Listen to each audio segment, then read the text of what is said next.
Greetings and salutations, everybody on YouTube. Welcome back to the channel. My name is Greg. If you're a first timer here, we welcome you to the channel. If you're an oldie coming back to the channel, we appreciate that too. We're going to talk about double towing. That's right, pulling a trailer behind your trailer. Now keep in mind that double towing is definitely not for the faint of heart. You should not be considering this if you are inexperienced or a greenhorn at towing or you're a novice at towing. You definitely want to have experience because hauling this around with another trailer behind it is basically twice the responsibility. And it's a lot to handle. So it's definitely not for everybody. There's a lot of things to keep in mind, like your fuel stops, because when you're towing two trailers, you're not going to pull into the regular fuel lane. You're going to need to go in and out of the truck lanes. So you need to know etiquette about pulling into truck or semi-gas fuel pumps, etc. There's a whole different cat that goes into that too. Now for me, what I do is I have, if you saw in one of the other episodes, I have a 55-gallon reserve tank in the back of my vehicle. Reason for that is when I'm double towing, or even most times when I'm just towing this, if we're traveling long distance, I want to be able to go 400, 500, 600 miles without having to stop for fuel. Typically in a day, we'll go anywhere from 400 to 600 miles. So I plan out my stops so I can just travel and keep going until I get to my evening campsite or RV destination, and I always get a long pull-through site that's usually right off the highway. That way I can pull right into my spot, unhook everything, set up, and then go to the nearest fueling station and fill up both tanks. Therefore, I avoid as much as possible having to go to the truck lanes. So, why double tow? Well, for us, we started out in a toy hauler. Actually, we've had two of them. And for us, we just didn't like not having all that living space. Granted, yes, you can convert your toy hauler area into living space, which we had done, but we still found that we were missing the extra space for living room, sofas, all that kind of stuff. So that's when I decided to get into the double towing game about 6-7 years ago. Now for me, having a construction business, we haul heavy equipment around, we've got long deck over trailers, etc. I've been pulling trailers for 30 plus years of my entire life. So to me, I'm no stranger to the game. But again, you got to keep a lot of things in mind. If you're a super skilled driver, some people, not a lot, and I've never come across one that can back up two trailers with accuracy. I myself am not that good. I can't do it. So you got to keep that in mind too, that when you're traveling with two trailers, you're going to be anywhere from 60 to 70 plus feet long. And you have to know how to navigate in and out of your spots. So you got to plan very carefully what you're doing. Now, another thing to keep in mind is every state has their own regulations for double towing, you guys. You have to know your state regulations. For us here in Minnesota, we can legally tow up to 70 feet long. Now, with my 12-foot aluminum trailer and with this camper, I am 69 feet long. So I'm just under that legal limit. In some states, you need an endorsement to double tow. Other states don't even allow double towing.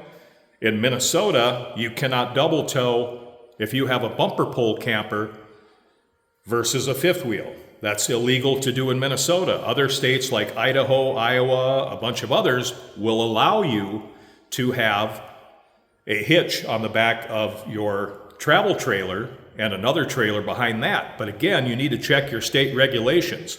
So let's get into how to be set up for double towing. All right, boys and girls. So if you decided that you are going to tackle double towing, first things first is the receiver hitch on the back of your rig, whether it be fifth wheel or travel trailer. You're going to need to be set up with a receiver hitch. Now, this particular camper comes standard from the factory with a hitch, a receiver hitch, not an accessory hitch. There is a difference. You need to know. You have to check these stickers on the back of your hitch.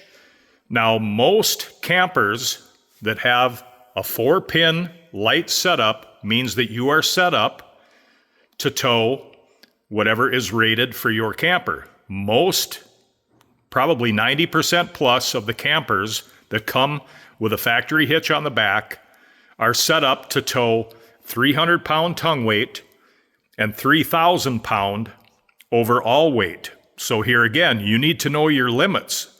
You need to know what the toy weighs. Like in my case, my KRX side-by-side weighs about 1,900 pounds. My tow trailer, which is that aluminum trailer right there, weighs a little over 700 pounds. So that puts me under the 3,000-pound rating for towing.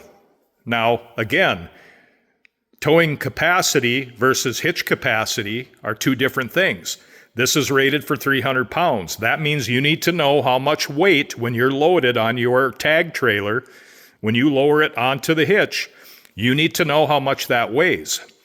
There are several ways to do that. The best one that I found is, again, big shout out to JD over at Big Truck, Big RV. He's worked with the folks over at E-Trailer, and they've developed a tongue weight accessory mechanism that you put right under your trailer, and you lower the tongue down on it, and it will tell you what the tongue weight is. So you want to make sure that you're staying within your hitch rating. Now, you've got to also be very careful because there are hitches that are just meant for accessory. That means you can put a bike rack on them or an accessory rack up to 300 pounds. That is not good enough. If your camper does not come with a hitch setup from the factory, you have several options for that as well. You can go to eTrailer.com. They make hitches for fifth wheels, for travel trailers that can either bolt on or be welded on. They're both a fairly easy installation if you're kind of a handy person. So you can go that route as well. Another route that I have done before in one of my other videos is I've had 2 of them done from a mobile technician, a mobile welding technician who came out and fabricated one and welded it to my frame. That's in one of my other videos about a month and a half back. You need to have right there a backup camera. This is a must-have. You absolutely have to know what the HE double toothpicks is going on with the trailer that you're pulling behind your trailer. You need to have to monitor if you're getting any tail swing or swag. You need to monitor if your load is shifting or if something happened to your machine that you're hauling behind it, whether it's a golf cart, a side-by-side, motorcycles, whatever it may be. You have to see what you are doing when you're going down the road.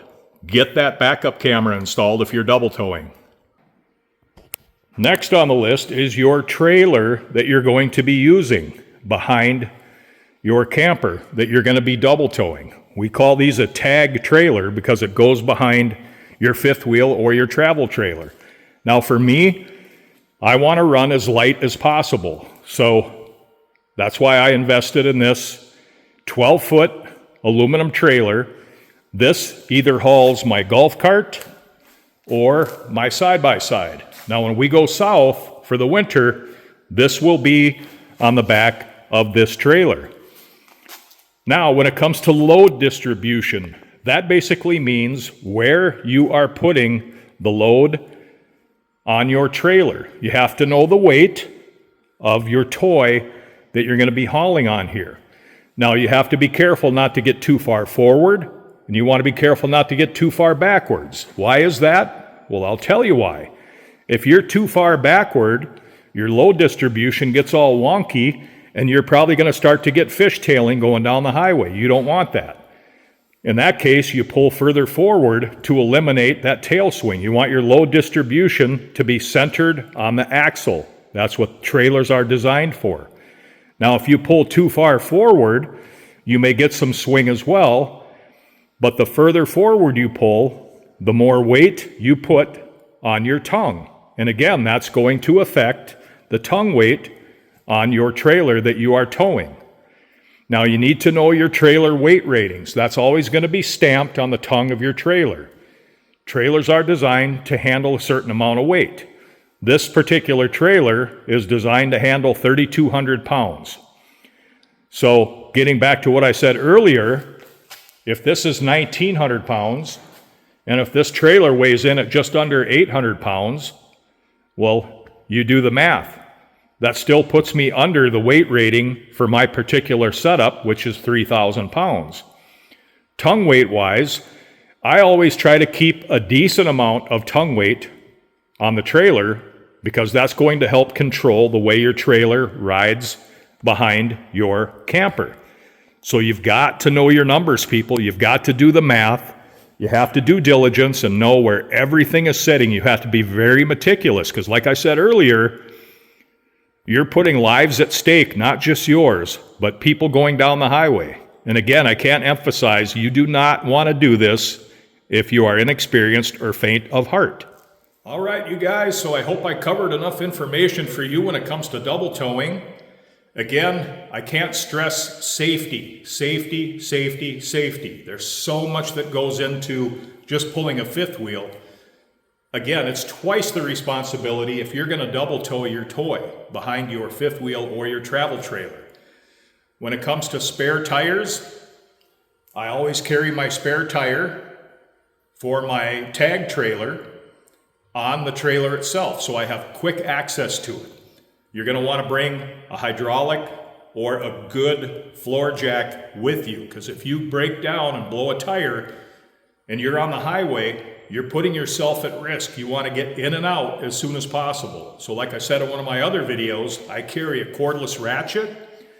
I carry, I believe it's a 4 or 5 ton floor jack I carry with me so I can quickly pop that thing up and take my cordless ratchet and run those lug nuts off and slap that tire on as quick as I can, spin those lug nuts back on with a cordless ratchet, and down the road I go. I've timed myself before.